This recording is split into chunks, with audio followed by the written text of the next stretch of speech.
Boa tarde a todos os colegas. Declaro aberta a sessão inaugural do ano judiciário 2025, órgão especial, sessão do dia 27 de janeiro de 2005. Dou aos senhores colegas boas-vindas, que Deus nos proteja nesse ano, nos julgamentos, nas decisões que o órgão vai tomar ao longo deste ano de 2025. Informo a vossas excelências que o Procurador de Justiça, doutor Antônio José Campos Moreira, encaminha ofício designando o Procurador de Justiça, doutor Marcelo Pereira Marques, para a função de Subprocurador-Geral de Justiça de atribuição originária, que terá assento, está aqui à minha direita, terá assento nas sessões do órgão especial. Seja bem-vindo, doutor Marcelo, que seja muito boa a nossa convivência com o senhor aqui no órgão especial. Tenho certeza que será plena. Muito obrigado, senhor. Está ligado? Muito obrigado, senhor presidente.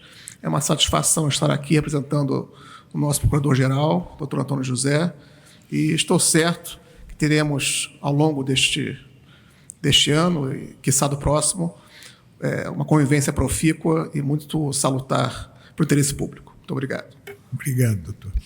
Também informo a vossas excelências que o plenário de desembargador Estênio Cantarino Cardoso, que sediava as sessões do órgão especial, entrou em obra. Ele estava precisando já, desde a sua inauguração, as paredes por trás daqueles painéis todos com cupim, a refrigeração já não estava funcionando adequadamente e, após esse processo licitatório, a obra teve início há uma semana e pouca, né? Então, nós vamos ter que fazer todas as sessões aqui por... O prazo de conclusão da obra é de 1 ano e 2 meses aproximadamente. Então, vamos ter que ficar aqui usando esse salão, esse plenário, ministro Valdemar Sveiter, até que lá se efetive, lá se conclua. Bem, submeto à aprovação de vossas excelências as atas da 42ª sessão do órgão especial nas modalidades presencial e virtual e da 43ª sessão do órgão especial na modalidade virtual. Não havendo objeção, declaro-as aprovadas.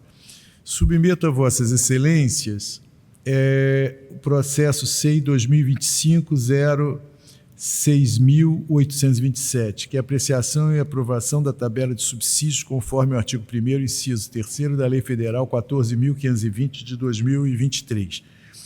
Nós temos que aprovar aqui os novos valores de subsídio para serem calculados a partir agora do mês de fevereiro, né? Isso faz parte apenas para que o órgão especial referente, né, já que ela acompanha, está atrelada aos subsídios do ministro do Supremo Tribunal Federal.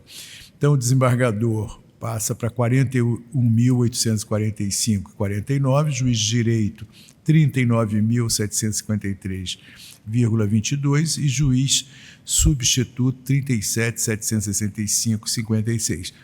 Nós vamos ter, eu estou observando agora, que nós vamos ter que fazer uma retificação, mas podemos aprovar isso provisoriamente, porque agora temos em ELC 2 entrâncias, com uma diferença, talvez os meus juízes auxiliares não tenham, a Márcia ou algum do setor da SGPES, né?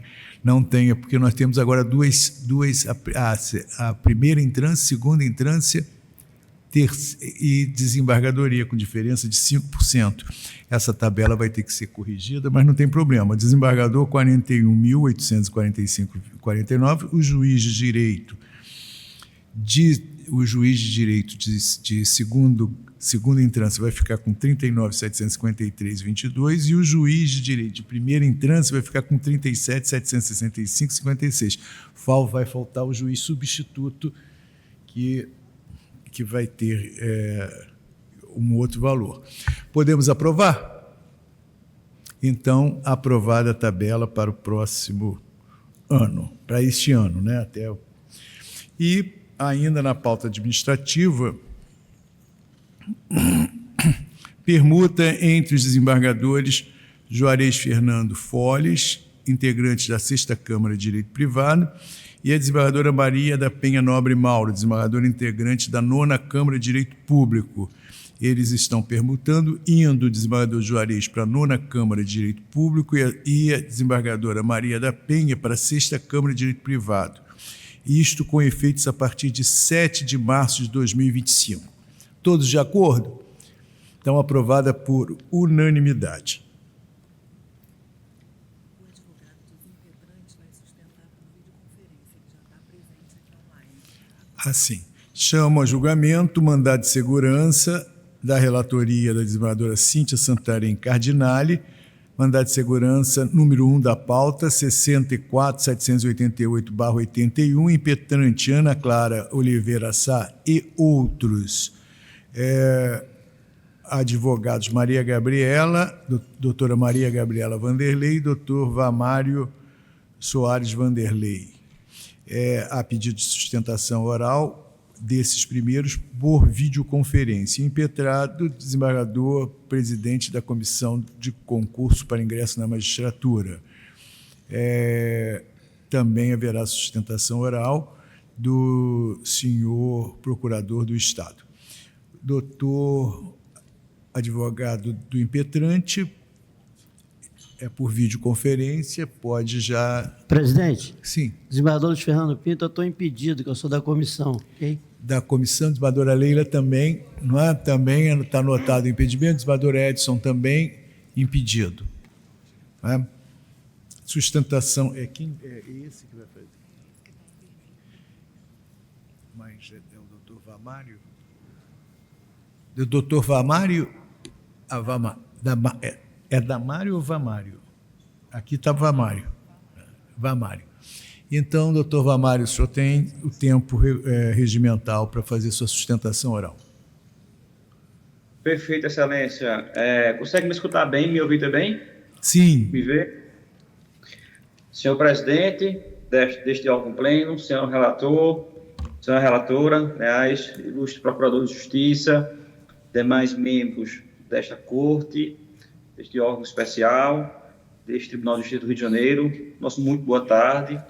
Excelências, o tema aqui discutido é um tema relativo a concurso público. A gente sabe muito bem que a jurisprudência do Supremo Tribunal Federal, em sede de recurso extraordinário, trouxe lá a possibilidade da intervenção excepcional em matéria de concurso público, né? Ou seja, só de forma excepcional que o Poder Judiciário pode adentrar nessas questões. E o próprio julgado da relatoria do ministro Gilmar Mendes traz aí exceções à regra, quando há flagrante ilegalidade, teratologia, erro grosseiro. E é justamente esse o ponto crucial que a gente traz aqui neste mandado de segurança. É um mandado de segurança relativo ao concurso da magistratura do Tribunal Carioca, deste Tribunal de Justiça, um dos concursos da magistratura mais difíceis do país, né? Os impetrantes, eles lograram êxito na prova objetiva, primeira fase, na prova subjetiva, segunda fase, e avançaram aí para a prova de sentença civil e criminal. Vale salientar que esse concurso foi tão difícil, excelência, que tão somente 74 candidatos, incluídos os impetrantes, foram convocados para realizarem a prova de sentença civil e criminal. Por quê? Só que aí é onde começa a problemática e que deve ser justamente a esta impetração. Dos 74 candidatos que realizaram a prova de sentença civil e criminal, tão somente 25 foram habilitados, ou seja, praticamente um terço desses candidatos foram aprovados, habilitados para a prova oral. Até aí tudo bem, até porque se sabe que o critério de correção é um critério discricionário da banca examinadora. Não há o que discutir com relação à numeração de candidatos que foram aprovados ou não nessa fase do concurso. Mas o que chamou a atenção foram justamente os motivos. Aliás, a ausência de motivação do ato administrativo que der ensejo tanto a reprovação desses candidatos, como também a aprovação dos candidatos. E por que digo isso? A gente sabe muito bem, Excelência, que em prova subjetiva de concurso público, sobretudo na magistratura, é preciso a gente diferenciar o que é padrão de resposta e o que é espelho de prova. Padrão de resposta é o que a banca exige do candidato como resposta àquela prova subjetiva, né? E espelho de prova é o que a banca traz ali com motivação do porquê que aquele candidato tirou aquela nota X e Y daquele quesito, daquela prova subjetiva. Ou seja, ele tem um padrão de resposta, que é justamente o que a banca quer ali como resposta do candidato na prova escrita, e a gente tem, logo após a correção, a gente tem um espelho de prova, que é justamente o espelho ali, que é a motivação da banca examinadora, motivando, adequando e explicando, publicizando, na verdade, a nota daquele candidato. Veja que são situações que são obrigatórias em todo concurso público, sobretudo na magistratura, conforme resolução aí 7509 do CNJ. Mas no caso aqui específico, Excelência, o que chamou a atenção é que quando da divulgação dessas notas, das provas de sentença, sequer foi disponibilizado qualquer critério jurídico de correção. A banca simplesmente trouxe ali como padrão de resposta um texto corrido, sem qualquer divisão de pontuação a cada critério, a cada quesito da prova. Ou seja, se é uma prova de sentença criminal, ela tem ali preliminares, no caso específico, existiam 3 preliminares, existem alguns temas do mérito do que era para ser abordado pela banca, a banca simplesmente não trouxe a pontuação para cada quesito. Veja que os candidatos foram prejudicados porque não sabiam o quanto aquele quesito valia de pontuação naquela prova, né? E veja que esse contexto, ele não para por aí, porque os candidatos foram, inclusive, prejudicados até no próprio recurso administrativo. Veja, se eu, candidato, não tenho, pela banca do concurso público, uma resposta de qual critério eu errei, eu acertei, qual critério ali, qual frase, qual quesito deveria ter escrito e quanto valia, como eu, candidato, você me pergunta, Vossa Excelência, como eu, candidato, vou recorrer de uma prova que eu não sei o que eu escrevi, o que eu errei, que eu não sei os motivos que levaram à minha reprovação, e veja que esse contexto aqui se aplica também para os candidatos que foram aprovados, porque até os próprios candidatos que foram aprovados, eles não sabem por que foram aprovados, porque não existia critério algum de correção, eu não tinha padrão de resposta, eu não tinha espelho individualizado. Então, veja que os candidatos aqui, esse contexto aqui legal, ele abrange não abrange tão somente os candidatos que foram prejudicados, né? Mas também os candidatos que foram aprovados, porque eles sequer sabem o porquê que foram aprovados, porque a gente não tem uma motivação da correção da prova. Então, veja que essa questão aqui, ela, para além de ser flagrantemente ilegal, prejudicou aí diversos candidatos, que, inclusive, viola também, Excelência, precedentes do próprio STJ, que recentemente, no concurso da Magistratura Federal, agora em 2024, no mandato de segurança de relatoria do ministro Benedito Gonçalves, o ministro, basicamente, em um contexto idêntico ao presente feito, assim aduziu. Peço licença para aduzir aqui, ler aqui a emenda. No caso dos autos, é possível constatar que os espelhos de correção de provas de sentença penal não apresentaram a devida motivação para a prática do ato consistente na atribuição da nota dos candidatos, porque divulgados apenas critérios genéricos, desacompanhados de padrão de resposta e das notas a eles atribuídas. O caso é idêntico, literalmente idêntico ao caso aqui específico do TJRJ.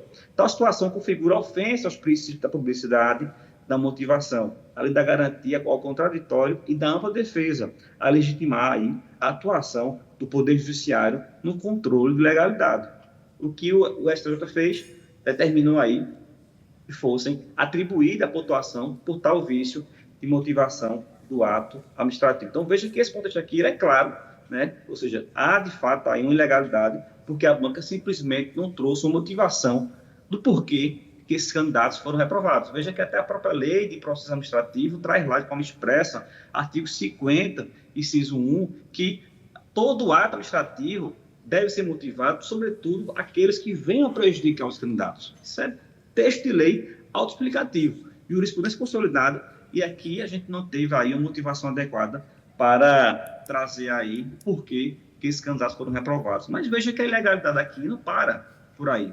porque além dessa situação de ausência de motivação, a gente teve mais 2 pontos que eu queria trazer aqui e abordar nesse mandato de segurança, que é a indevida correção, né, o critério formal de correção na prova de sentença criminal, que destoure todos os critérios de correção de prova da magistratura de todos os estados, e também um erro grosseiro no que tange aí ao padrão de resposta. E por que isso? Porque no critério de correção da prova de sentença penal, essa prova de sentença criminal foi corrigida por 2 examinadores. E veja que essa questão não tem nenhuma previsão em edital, muito menos em resolução do CNJ, aquela resolução lá que traz ali que regulamentos com o concurso da magistratura. Então, a gente tem uma prova de sentença criminal que foi corrigida por 2 examinadores. Mas até aí tudo bem. O ponto crucial aqui é na materialização dessa correção. Por quê? Porque nessa prova de sentença penal existiam 3 preliminares que eram para ser abordados pelos candidatos, além do contexto meritório. E no caso específico aqui, o que a gente teve foi que um examinador, apenas um, ficou responsável pela correção das 3 preliminares, né? E o outro examinador ficou responsável pela correção do mérito da prova.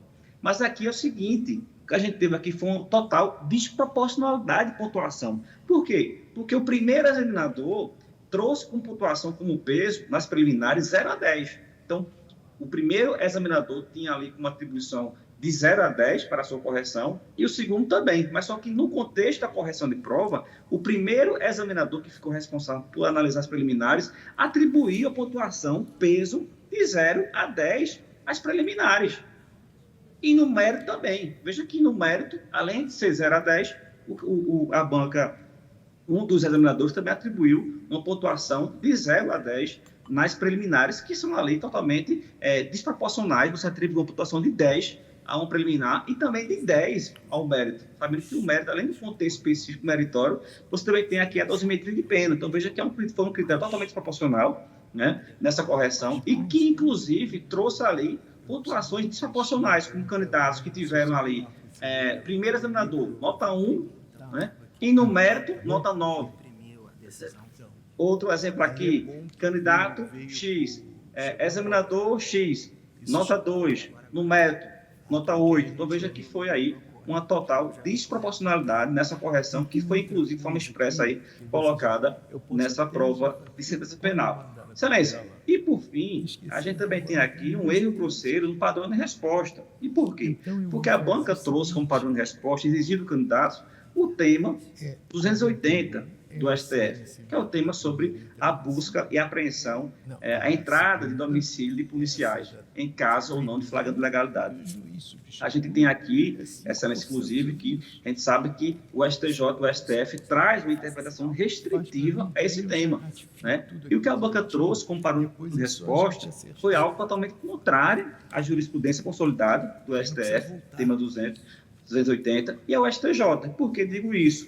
Porque, excelência, a gente teve como caso prático aqui na prova de sentença penal, não somente uma anotação de endereço de um papel, né, no caso específico, e com base nessa anotação de um endereço de papel, a banca entendeu que configurava aí motivo suficiente para adentrar em domicílio na casa do réu, no caso específico da sentença que foi aí levar os candidatos. Algo totalmente contrário ao tema 280, que traz ali uma interpretação totalmente restritiva, né, com relação a essas questões de busca e apreensão, busca domiciliar, adentração de policiais em domicílio. Inclusive, para corroborar tal contexto, a gente teve o cuidado, excelência, de não ficar só na questão de discussão jurídica aqui como tese. A gente se preocupou em trazer o quê? Trazer um parecer de um professor de processo penal, né? E a gente trouxe nos autos parecer técnico do renomado jurista, professor brasileiro, né?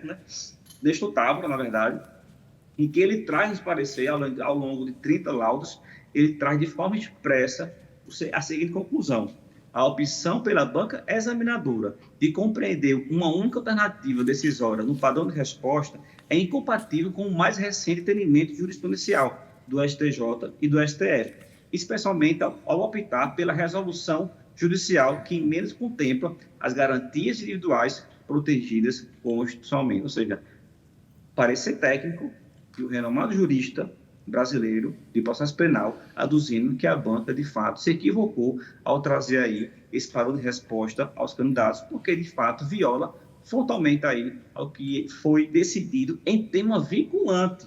Veja, tema vinculante do Supremo Tribunal Federal. A gente teve recentemente no STJ, também em matéria de concurso público, um quesito da prova subjetiva do concurso da magistratura, que cobrou do candidato um tema que era contrário à jurisprudência do STJ, e o STJ determinou que esse tema, que esse quesito fosse anulado e, por conseguinte, fosse atribuída a pontuação ao candidato. Então, veja que a gente traz aqui 3 pontos. Primeiro, a gente traz a ausência de motivação do ato administrativo, porque os candidatos não tiveram qualquer critério de correção, né? Não souberam por que erraram acertar tal tema. A gente não teve um espelho individualizado, algo que é totalmente normal em todos os concursos da magistratura. 2, a gente traz aí um critério de correção realizado por 2 examinadores de forma desproporcional, onde se atribuiu o mesmo peso às preliminares e aí a questão meritória, trazendo ali uma total discrepância de notas e prejudicando candidatos. Veja, candidato que errou a preliminar, ele tirou 2, de 0 a 10, e o candidato que acertou o mérito, ele tirou 9, 8. Veja que total desproporcionalidade de pontuação aqui atribuída a esses candidatos. Excelência, faltando um minuto aqui, só para concluir, a gente traz aqui, por último, né, como flagrante de legalidade, um erro grosseiro por parte da banca examinadora em trazer um tema que é totalmente distoante aí do que decidiu o STF, o STJ, no tema 280, com relação à questão de busca e apreensão de entrada forçada de policial. Então, a gente pede aqui, excelência, a concessão desse mandato de segurança, tá? Para que a banca examinadora seja obrigada a determinar a pontuação, atribuir a pontuação integral das quesitos, tá? Porque, de fato, violam frontalmente ao que decidiu o STF e o STJ, e de forma subsidiária, levando em consideração essas ausências de motivação nos critérios de correção, que seja disponibilizado um espelho de correção discriminado com as notas, bem como um padrão de resposta individualizado e, por conseguinte, aí, uma nova correção em prazo recursal para esse candidato. Com meio de justiça que requer. Muito obrigado. Obrigado, doutor. Devolvo a palavra à desembargadora relatora, Cíntia Santarém Cardinale. Desculpa. Não, antes o advogado pelo doutor Fole. Presidente, Boa tarde. presidente, por favor. Sim. Peço perdão, é que já tinha iniciado a fala do advogado, eu não quis interromper. Eu tenho que me dar por impedido, porque eu integro também a banca. Está ok, anotado o seu impedimento. Sim, doutor. Senhor desembargador, presidente, excelentíssima senhora desembargadora, relatora, senhores desembargadores, boa tarde. Pelo Estado do Rio de Janeiro, é um mandado de segurança impetrado por candidatos do 49º concurso para ingresso na magistratura do Rio de Janeiro. Eles informam basicamente a ausência de divulgação dos gabaritos das provas, assim como a existência de pretenso erro grosseiro na correção da prova de sentença penal, O Estado, inicialmente, ele argue a manifesta decadência para a impetração desse mandado de segurança. Veja-se, o resultado das provas de sentença penal foi divulgado, segundo as informações da autoridade coautora, em 26/3/2024. Logo, o direito à impetração do mandado de segurança, em face da disposição contida no edital, decaiu em 25/7/2024. Entretanto, os impetrantes impetraram o mandado de segurança em 12 de agosto de 2024, ou seja, excedido o prazo de 120 dias legal, de modo que já inicialmente de ser reconhecida a decadência.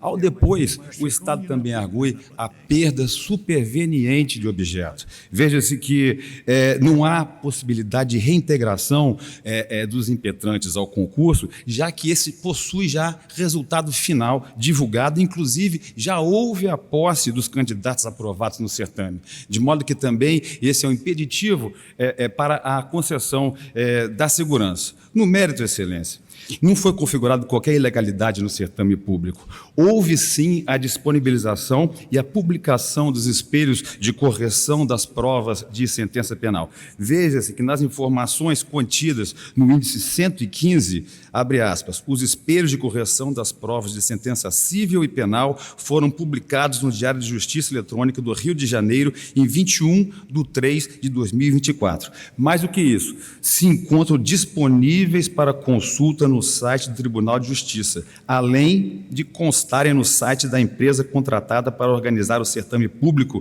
de seleção de novos magistrados para esse egrégio Tribunal de Justiça.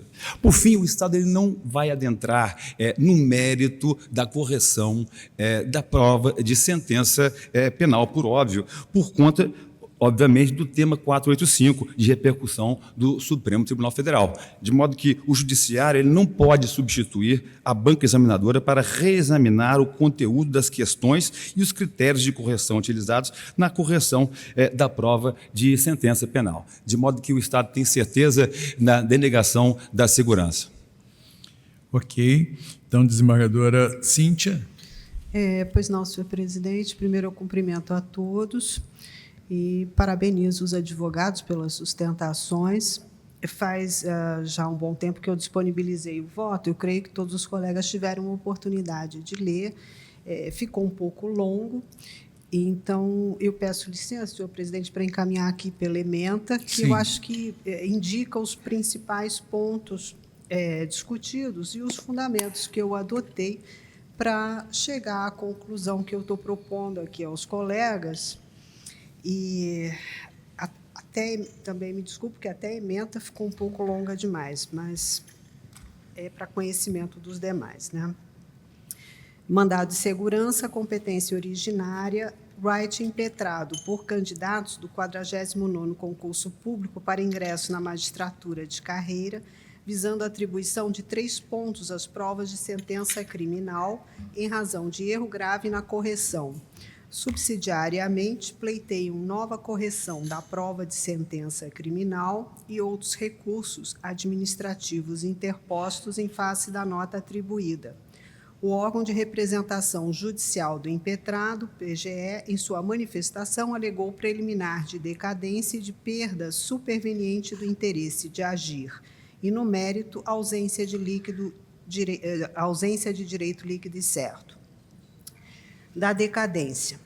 O termo inicial do prazo decadencial conta-se a partir do resultado dos recursos interpostos pelos candidatos contra a pontuação atribuída à prova de sentença penal, e não do resultado da própria prova, não havendo, no presente caso, decurso de prazo decadencial de 120 dias.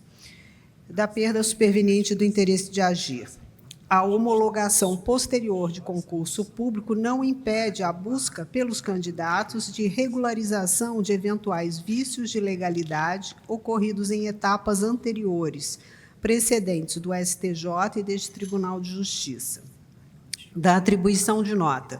O controle judicial em concurso público deve se limitar aos aspectos de legalidade do procedimento, uma vez que, em regra, não compete ao Judiciário revisar questões relativas ao mérito do ato administrativo, nem substituir a banca examinadora na avaliação e atribuição de notas, sob pena de violação ao princípio da separação dos poderes. Inteligência do tema 485 do STF. A alegação de que a resposta exigida pela banca seria contrária ao tema 280 do STF não prospera, visto que o espelho de resposta divulgado pela banca afirma expressamente que a resposta exigida está em consonância com o referido tema, sendo vedado ao Judiciário substituir a banca examinadora na análise sobre a adequação do caso hipotético descrito na questão à tese firmada pelo STF. Da nova correção da prova. Os impetrantes afirmam que as correções das provas não foram transparentes, mas também essa tese não merece acolhimento. A banca examinadora divulgou previamente o espelho de correção, contendo todos os aspectos a serem abordados pelos candidatos, o que revela transparência na correção e preserva os princípios da ampla concorrência e da isonomia no certame. O pedido de maior detalhamento do espelho de correção não encontra respaldo na Lei Estadual 9.919, de 91, e na Resolução 75, de 2009, do CNJ. O fato de a prova ter sido corrigida por 2 examinadores também não configura qualquer irregularidade. A disparidade das notas decorrentes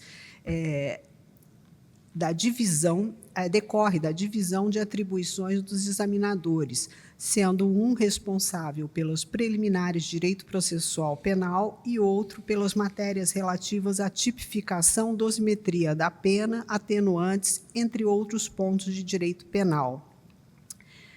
Da nova correção dos recursos. Os impetrantes alegam que os recursos interpostos em face da nota atribuída foram julgados de forma não fundamentada e em desconformidade com o edital. Entretanto, tal alegação também não merece prosperar.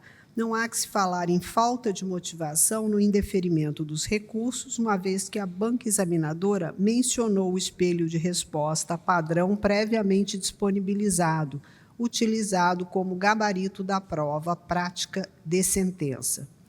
Ainda que a fundamentação seja sucinta, deve ser analisada em conjunto com o espelho de correção padrão, que fornece os critérios adotados para avaliação. Os recursos interpostos foram encaminhados à comissão examinadora, conforme previsto na Resolução 75 do CNJ, que, após análise detalhada, julgou os descabidos, tendo as decisões sido homologadas pela comissão de concurso. Ademais, os impetrantes, antes da interposição do presente right, levaram o caso ao CNJ, que, no julgamento do procedimento de controle administrativo, PCA 2125, dígito 28 de 2024, reconheceu a regularidade da correção da prova e dos recursos. Nesse quadro, não há direito líquido e certo que justifique o acréscimo na nota atribuída aos impetrantes ou nova correção da prova e de seus recursos, devendo ser denegada a segurança, precedentes deste órgão especial. Honorários advocatícios, sem condenação, nos termos do artigo 25 da Lei 12.016 de 2009, de 09 e da súmula 521 do STF. Portanto, senhor presidente, estou encaminhando meu voto pela denegação da segurança.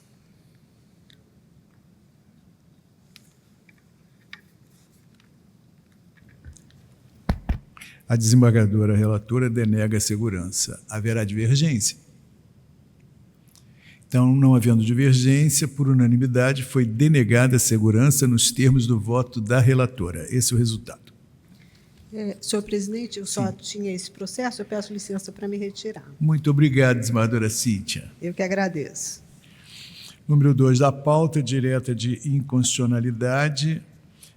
Desembargador Henrique Figueira, o relator, processo 35.442/85, representante Sindicato Estadual dos Profissionais de Educação, representada Assembleia Legislativa. Apenas pede sustentação oral, procurador da Assembleia. Há advogado presente pela parte representante sindicato? Não há, desembargador, advogado pela parte representante. Presidente, pelo meu voto, acho que não há necessidade de sustentação. Sim. Não. Tá bom? Então, sim, por gentileza, desembargador. Vou pela emenda, o voto está lançado, todos já têm noção do que estou decidindo. É uma representação por inconstitucionalidade da Lei Estadual 10.363, de 24, que dispõe sobre a contratação de pessoal por tempo determinado para o exercício do magistério, ensino técnico e demais funções de apoio à educação para atender a necessidade temporária de excepcional interesse público no âmbito do Estado do Rio de Janeiro. Rejeita-se o alegado vício formal pela ofensa ao devido processo legislativo, pois, além de a norma regimental não servir de parâmetro para a declaração de inconstitucionalidade, o regimento interno da representada autoriza a inclusão de projetos que tramitam em regime de urgência na hora do dia de votação na Casa Legislativa. Ao analisar a constitucionalidade de lei municipal que dispõe sobre as hipóteses de contratação temporária de servidores públicos, o Egrégio Supremo Tribunal Federal afirmou a tese no sentido de, nos termos do artigo 37(9) da Constituição Federal, para se considerar válida a contratação temporária de servidores públicos, é preciso que, a. os casos excepcionais estejam previstos em lei, b. o prazo de contratação seja pré-determinado, c. a necessidade seja temporária, d. o interesse público seja excepcional, e. a contratação seja indispensável, sendo vedada para os serviços ordinários permanentes do Estado que estejam sob o espectro das contingências normais da administração. Na hipótese, não se observa a violação aos requisitos de validade da contratação por prazo determinado pela norma impugnada, limitada a tratar de necessidades temporárias de excepcional interesse público relativos à área da educação. Não se observa excesso no percentual de contratados, até porque essa definição se situa no âmbito da discricionariedade do administrador, funciona como limitador das contratações, sem que o preceito constitucional contemple qualquer quantitativo. A lei impugnada elenca os casos de exceção a autorizar a contratação temporária, com prazo certo para atender o interesse público excepcional relacionado ao serviço de educação, além de evitar o desaparelhamento transitório do corpo docente, o que propiciaria substancial prejuízo ao serviço público essencial. Os casos referidos como comuns e factíveis consubstanciam previsibilidade, o que não afasta nem se confunde com a excepcionalidade, vinculada a situações que, de alguma forma, surpreendam a administração pública com o risco de prejudicar a prestação de serviço prioritário. Embora as hipóteses enumeradas sejam corriqueiras e previsíveis, em determinadas situações podem gerar déficit de servidores, a configurar a excepcionalidade que permite contratar pessoal por tempo determinado, quando, por exemplo, coincidir a ocorrência de quantidade anormal de desligamento por exoneração, demissão, falecimento ou aposentadoria e licenças em determinado período, ou mesmo se verificar o afastamento de professores para cursos de capacitação. A lei se destina a regular situações além da normalidade, além do planejamento exigível ao gestor público, sem conter qualquer eiva de inconstitucionalidade. Eu voto pela improcedência do pedido, senhor presidente. O desembargador relator vota pela improcedência do pedido. Todos estão de acordo? Então, por unanimidade de votos, foi julgado improcedente o pedido nos termos do voto do relator. Esse é o resultado. Processos da terceira vice, 3, 4 e 5 da pauta. Todos são agravos, todos da relatoria do desembargador Maldonado de Carvalho. O primeiro, número 3, todos os votos disponibilizados a vossas excelências, sendo o primeiro, número 3, desembargador Maldonado, parece que vossa excelência está negando provimento. No 4 da pauta, vossa excelência está dando parcial provimento. E no 5º da pauta, vossa excelência está rejeitando, aqui parece que são embargos de declaração no agravo. Vossa excelência está... É isso, desembargador? É isso, presidente. Como vossa excelência já adiantou, os votos foram disponibilizados. O terceiro e o quinto, eu estou negando provimento. E o quarto, eu estou dando parcial provimento por um simples ajuste. É como estou votando. Todos estão de acordo? Então, por unanimidade, foi negado provimento ao processo número 3 da pauta, foi dado parcial provimento ao número 4 e negado provimento número 5, tudo nos termos do voto do relator. Antes de dar por encerrada a sessão, sobre a tabela ainda de subsídios, é esse o valor, né? 35, 29, tá. Só para ficar já tudo acertado, desembargador 41.845.49, juiz de direito de segunda instância 39.753.22, Juiz de Direito de Primeira Instância, 37.765,56 e juiz substituto, 35.877,29 centavos. Esses os subsídios a vigorar. Todos de acordo. Então, por unanimidade, aprovada a tabela. Peço aos senhores que, na pauta virtual, apreciem o 99 e os processos 101 e 105 da pauta. A sessão do órgão especial está suspensa, retomará às 15 horas para a posse dos novos desembargadores. Obrigado e até daqui a pouco.